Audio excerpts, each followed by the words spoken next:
It's a busy January Saturday in the sailing club. Lots of people around working on their boat. Winter maintenance to be completed before the spring.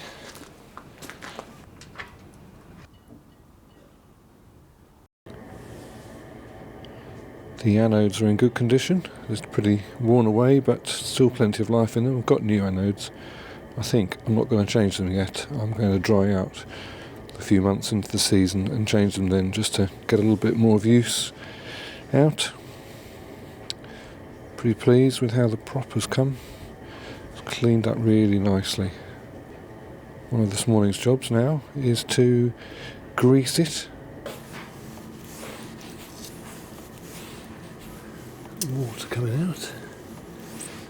That means that there's grease going in.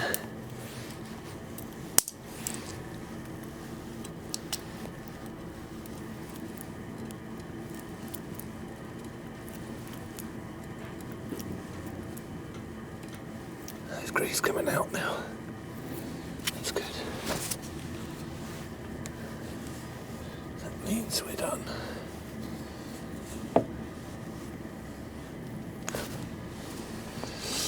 Fantastic. Okay, so let's put the crab screw in. I'll just put a bit of locking fluid on that and pop it in there.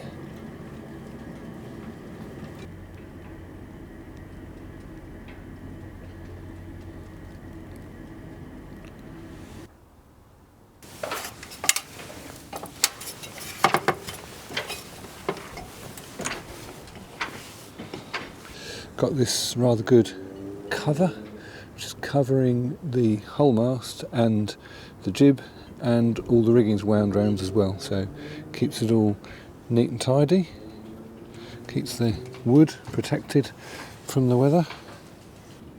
My clever wife made the cover, bought some waterproof heavy duty material and stitched it up. And fits a treat, keeps everything nice and dry inside. Thinking about the videos I made of the trips from last summer, two things struck me. Firstly, I use the GoPro quite a lot, and that's really convenient and easy to use, but definitely has its limitations. And the other thing is that the sound quality seemed to let things down quite often. So I'm going to make a couple of changes. I'm going to try and use my mirrorless camera a bit more. So got a new lens which I'm using to film this clip right now. And the sound quality, a lot of wind noise, spoilt the clips. It's quite a breezy day today, so I wonder how much noise there'll be in this one. I've got a mic with a cover on it to reduce the wind noise. Well, we'll see how we get on with these. I may be able to make slightly more interesting videos with better sound and better pictures, I hope.